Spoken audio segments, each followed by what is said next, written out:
One of the world's most popular flowers is the rose. It's been grown for its beauty and fragrance since ancient times, and one Oklahoman holds the distinction of having created more varieties of roses than any other person.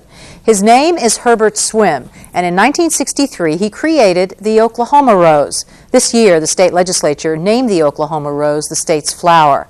OETA's Royal Ailes takes a closer look at that Oklahoma rose. For centuries, roses have captured our imagination for their beauty and fragrance. There are over 3,100 different varieties, and in Oklahoma, one stands above the rest. This black-red hybrid is the creation of Oklahoma native Herbert Swim. He's recognized as the world's foremost breeder of roses. Adelia Hanson with the Sherrar Museum in Stillwater. We created 10,000 because when you crossbreed, you get many little children.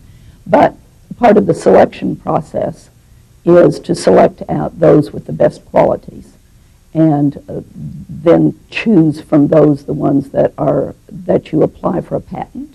It takes years to create a new variety of rose, and that was something Swim understood as a young man growing up on the prairie near Stillwater. His love for the yellow rose outside his bedroom window gave bloom to his destiny and purpose. He grew up on the farm. He grew up in the soil, loving to plant, loving plants, and particularly plants of the rose family. In the mid-1920s, Swim attended what was then Oklahoma A&M College. He was a star athlete competing in track and field, but his true love was in horticulture. After graduation, he moved to California where he landed a job with Armstrong Nurseries working as a rose breeder, a career created by the 1930 Patent Act. If you could patent the rose, then you could sell the license. You could license other nurseries to produce the rose. And this kind of income allowed Armstrong and nurseries like it to hire a person specifically devoted to developing new plants. And that's what he did. That was his job. Swim has the distinction of being granted more plant patents than any other individual in the United States.